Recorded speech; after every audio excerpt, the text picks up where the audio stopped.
Hi friends, welcome back to study classes. So प्यारे दोस्तों, आज के सेशन में आपके साथ डिस्कस करने वाले हैं पंजाब कॉमर्स लेक्चरर के प्रीवियस ईयर सवालों को। ये सवाल आपके 2021 के पेपर में पूछे गए थे और आज के सेशन में आपके साथ बैंकिंग से जुड़े हुए सवाल और कुछ सवाल आपके एथिक्स और सीएसआर के टॉपिक से जुड़े हुए डिस्कस करने वाले हैं। आइए फटाफट से अपने आज के सेशन को शुरू करते हैं। स्टार्ट करने से पहले एक छोटा सा काम आपको करना है, वो है इस वीडियो को लाइक करने का। आपके लाइक से हमें पता चलता है कि कितना प्यार आप हमें दे रहे हैं, हमारी वीडियोस को दे रहे हैं और उससे हमारा मोटिवेशन डबल हो जाता है। आइए फटाफट से अपने सेशन को शुरू करते हैं। एंड माय डियर फ्रेंड्स, आपके upcoming UGC net assistant professor और पीजीटी कॉमर्स एग्जामिनेशंस के लिए एवस्टडी क्लासेस के पास मल्टीपल कोर्सेज अवेलेबल है। इन सभी कोर्सेज की डिटेल आपको एवस्टडी क्लासेस की ऐप और वेबसाइट पे मिल जाएगी। अगर आपकी कोई क्वेरी है तो आप हमें रीच आउट भी कर सकते हैं, नीचे कॉन्टेक्ट डिटेल्स आपको देखने को मिल जाएंगी। यहाँ पे हमारे पास सवाल है, dash refers to a certain percentage of total deposits the commercial banks are required to maintain in the form of reserve with the central bank. तो हमारे जो भी बैंक्स है ना, उनको कुछ डिपॉजिट्स जो हैं वो आरबीआई के पास रखने पड़ते हैं और ऐसे डिपॉजिट्स जो है उनको यहाँ पे टेक्निकली बोला जाता है CRR, which is your cash reserve ratio. कुछ डिपॉजिट्स ऐसे भी हैं जो उनको खुद अपने पास रखने होते हैं कुछ स्पेसिफाइड सिक्योरिटीज के फॉर्म में, उसको SLR स्टेट्यूटरी लिक्विडिटी रेशो बोला जाता है। यहाँ पे जो आपका आंसर बनेगा that is going to be option number B. Dena and Vijaya Bank were merged with Dash with effect from April 1, 2019. Punjab national bank, Canara bank, union bank of India और bank of Baroda. देखो, आपका जो बैंक्स का merger हुआ था 2019 के अंदर, उसके अंदर देना बैंक और विजया बैंक को मर्ज कर दिया गया था बैंक ऑफ बड़ौदा के साथ। So correct answer is option number D. Dash is the rate of interest that a bank offers to its depositors. तो ये आप हैं, आप बैंक में जा रहे हैं अपना पैसा डिपॉजिट करने के लिए। आप डिपॉजिट करेंगे तो बैंक आपको इंटरेस्ट पे करेगा। कौन सा इंटरेस्ट रेट पे करेगा? Lending rate, borrowing rate, both या फिर नीदर। देखो, जो आपको रेट पे किया जाता है दैट इज द डिपॉजिट का रेट, कि आप कौन से अकाउंट में डिपॉजिट कर रहे हैं, सेविंग है, एफडी है, उसका रेट आपको पे किया जाएगा। बोरोइंग और लेंडिंग का जो रेट होता है ये आपका लोन से जुड़ा हुआ होता है। तो इनमें से कोई आंसर नहीं है। Correct answer is going to be option number D, neither A nor B. Cash credit is classified under which function of the commercial bank? तो cash credit is basically a loan which is given by the bank to its customers। और bank के अगर हम functions की बात करते हैं ना, तो इसको हम क्लासिफाई कर सकते हैं प्राइमरी फंक्शन और सेकेंडरी फंक्शन के बीच में। और प्राइमरी फंक्शन के अंदर हमारे पास बैंक के मेन फंक्शंस आते हैं, जो कि है डिपॉजिट्स को एक्सेप्ट करना और लोन्स को देना। These are the primary functions of the bank. तो लोन्स आपके बैंक के प्राइमरी फंक्शन की कैटेगरी में आएंगे। Cash credit is a form of a loan. So correct answer यहाँ पे आपका ऑप्शन नंबर ए का बन जाएगा। HDFC bank is which type of a bank? Public limited public sector bank, public limited private sector bank, private limited public private sector bank. देखो, HDFC bank है तो private bank है, प्राइवेट सेक्टर में fall करता है। But HDFC जो हमारी company है, it is a public limited company, यानी कि HDFC बैंक के जो शेयर हैं वो मेरे पास भी हो सकते हैं, आपके पास भी हो सकते हैं। आपके स्टॉक एक्सचेंज पे लिस्टेड है HDFC और उसकी ट्रेडिंग भी होती है। तो अगर हम वैसे बात करें तो ये एक पब्लिक लिमिटेड कंपनी है, but it is a private sector का company, it is a private sector bank. So correct answer यहाँ पे आपका ऑप्शन नंबर बी का बनेगा। I hope you are not confuse between these two terms. आपको ये ध्यान रखना है कि पब्लिक सेक्टर प्राइवेट सेक्टर तो अलग चीज है और पब्लिक लिमिटेड और प्राइवेट लिमिटेड कंपनीज के रिगार्ड में अलग चीज है। Overdraft is a facility in which bank allows the dash account holders to overdraw their accounts by a specified limit। तो ओवरड्राफ्ट का मतलब होता है कि आपके अकाउंट में 10,000 रुपए हैं और आपने 15,000 का चेक काट दिया, तो आपका अकाउंट बैलेंस नेगेटिव में भी जा सकता है। बैंक आपका ज्यादा वाला चेक भी यहाँ पे अलाउ कर देगा।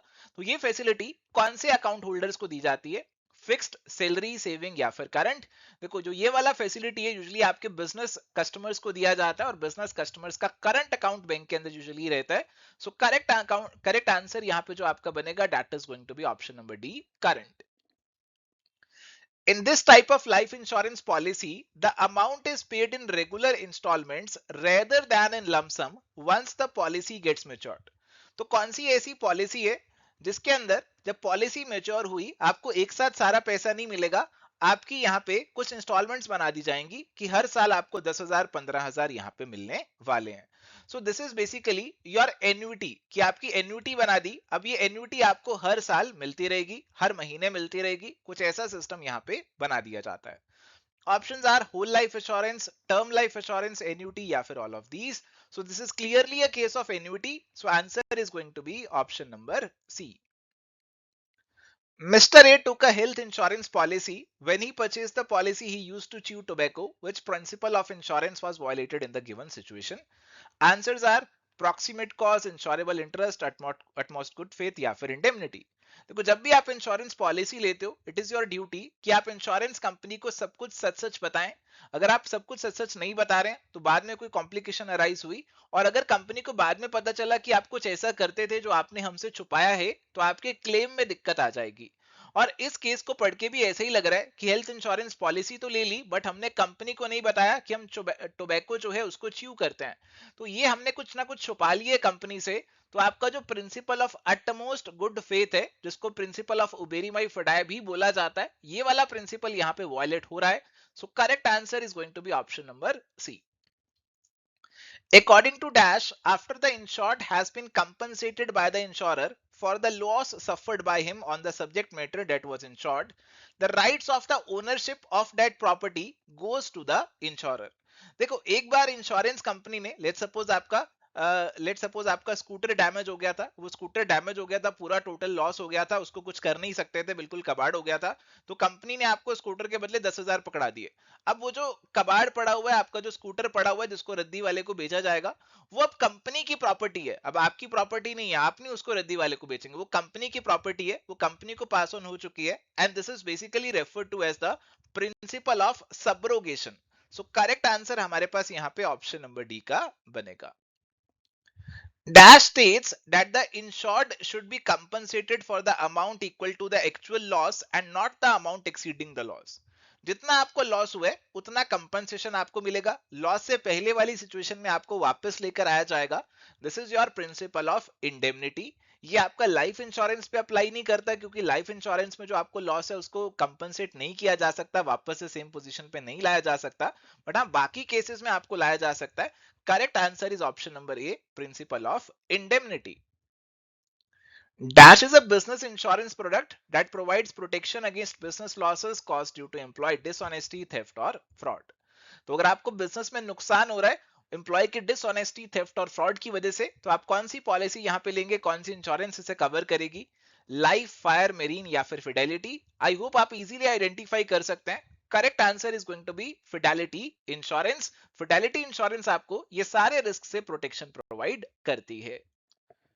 Capital expenditure of the government is that expenditure which, options are, does not create any asset for the government, does not cause any reduction in liabilities of the government, creates asset for the government या फिर none of these। देखो, capital expenditure आपका वो expenditure होता है जिससे आपका कोई एसेट क्रिएट हो रहा हो, और गवर्नमेंट के केस में भी ये डेफिनेशन बिल्कुल ट्रू रहने वाली है। तो गवर्नमेंट का कैपिटल एक्सपेंडिचर भी वही है जिससे कोई नया एसेट क्रिएट हो रहा हो लॉन्ग रन में, जो आपको फायदा देगा। Correct answer is going to be option number C. Dash is equal to the excess of total expenditure over the sum of revenue receipts and capital receipts excluding borrowing. Government budgeting से जुड़ा हुआ ये सवाल है आपका। तो एक तरफ हमने रखा अपनी रिसीट्स को, जिसमें रेवेन्यू रिसीट्स भी रखी, कैपिटल रिसीट्स भी रखी कि कितना पैसा हमारे पास आया, उस सबको रखा। बट इसमें से हमने बोरोइंग्स को नहीं रखा, बोरोइंग्स को हमने यहाँ पे एक्सक्लूड कर दिया। ये सारी रिसीट्स आ गई एक्सक्लूडिंग बोरोइंग्स। इसमें से हमने क्या कर दिया, टोटल एक्सपेंडिचर को माइनस कर दिया, एक्सपेंडिचर के साथ हमने इसे कंपेयर किया। अब मान लीजिए आपका एक्सपेंडिचर है 100 करोड़ का, आपकी जो रिसीट्स हैं वो है 90 करोड़ की, तो 10 करोड़ का जो डिफरेंस आपका निकल कर आया, ये बेसिकली डिनोट करता है कि कितना पैसा आपको इवेंचुअली बोरो करना पड़ेगा, और इसको बोला जाता है फिस्कल डेफिसिट, कि आपका फिस्कल डेफिसिट कितना है, और ये फिस्कल डेफिसिट को पूरा करने के लिए इवेंचुअली आपको बोरिंग्स का सहारा लेना ही पड़ेगा, और इसीलिए बोरिंग्स को इनिशियली रिसीट्स में से एक्सक्लूड कर दिया जाता है। Correct answer is option number C. Borrowings, recovery of loan and receipts from disinvestment by the government are classified as revenue receipt, capital receipt, both या फिर neither। देखो ये वाली जो आपकी रिसीट्स हैं ये नॉर्मल रेवेन्यू नेचर की रिसीट्स नहीं है। रेवेन्यू रिसीट्स की हम बात करें तो यहाँ पे मेनली आपकी टैक्स रिसीट्स आती हैं और कुछ और छोटी मोटी रिसीट्स आती है। अगर आप लोन ले रहे हैं या फिर गवर्नमेंट का जो शेयर्स है कुछ एसेट्स को बेच रहे हैं, so these are your capital nature का रिसीट्स। करेक्ट आंसर यहाँ पे आपका ऑप्शन नंबर बी का बनेगा। एटीएम स्टैंड्स फॉर, एटीएम की फुल फॉर्म पूछ रहे हैं, आई होप आप सभी इजीली आंसर कर सकते हैं। ATM stands for automated teller machine. Correct answer यहाँ पे आपका ऑप्शन नंबर सी का बनेगा। Dash involves converting information into some special code. जैसे आपके पास कोई इंफॉर्मेशन है यहाँ पर, ये वाली इंफॉर्मेशन है, लेट सपोज आपके पास यहाँ पर, आई होप आप सभी समझते हैं, आपको इसको किसी स्पेशल कोड में कन्वर्ट करना है।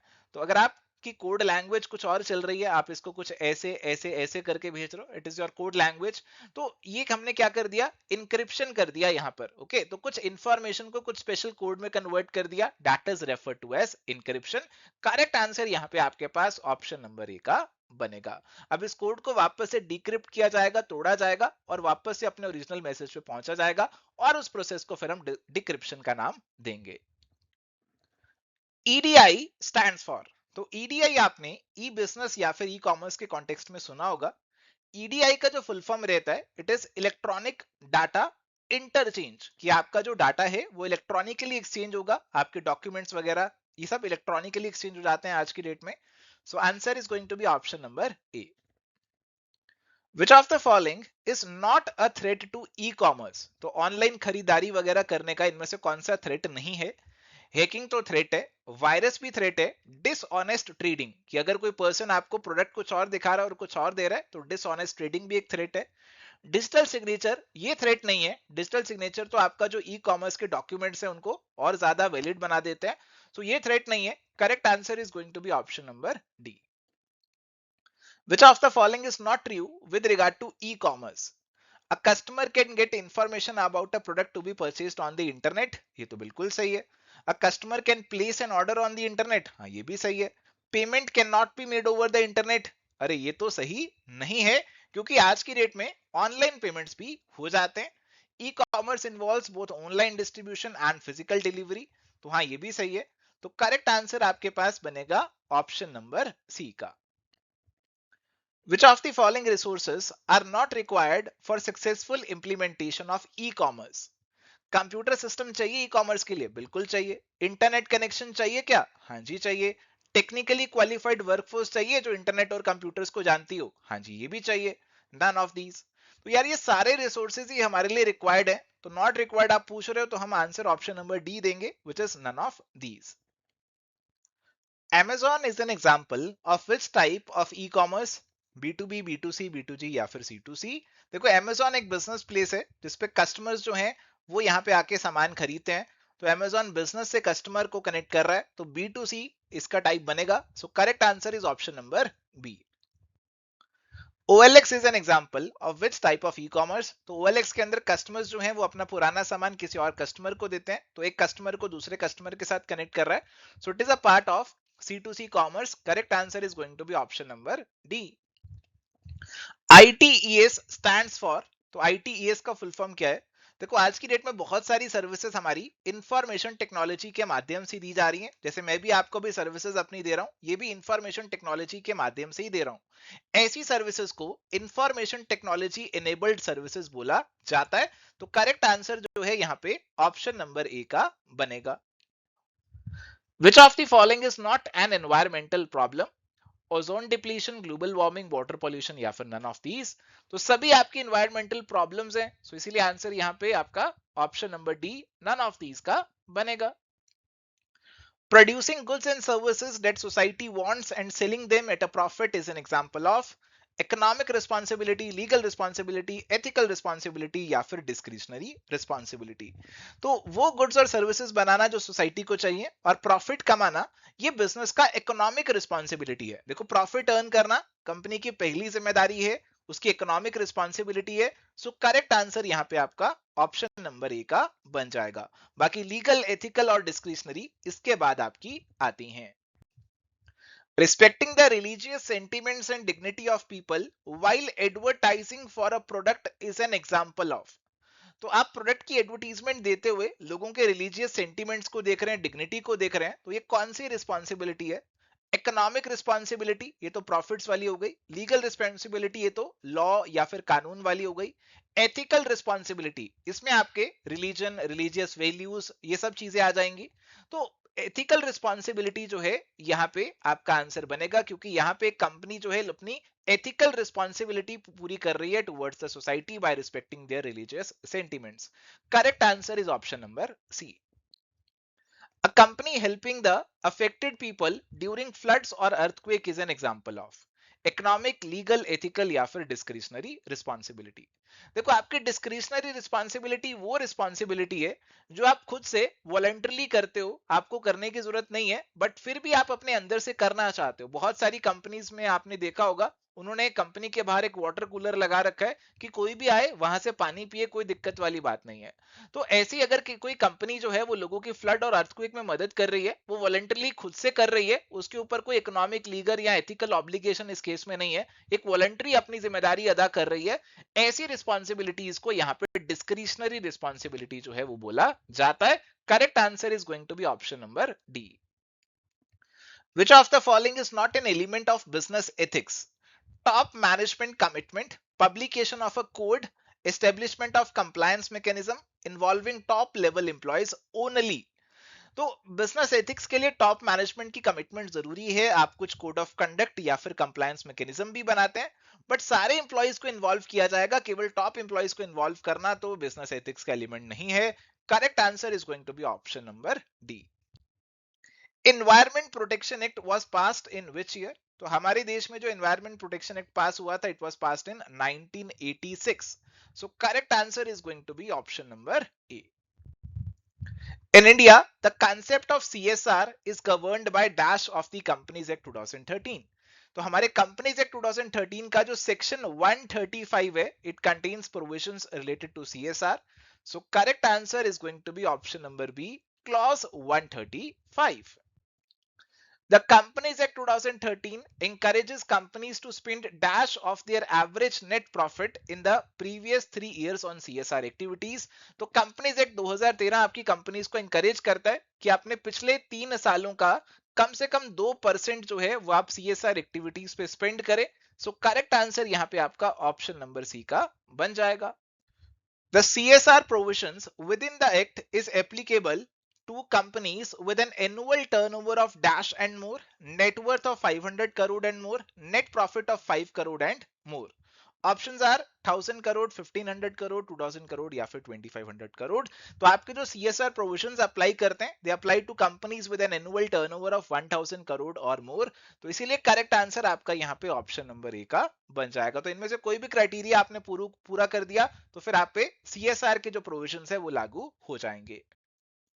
Which of the following is not an example of socially desirable practices? Supplying good quality product, tax planning, sincerely attending to customer complaints, exploiting workers. तो वर्कर्स को एक्सप्लॉइट करना इज नॉट सोशली डिजायरेबल, तो ये हमारी socially desirable practice नहीं है।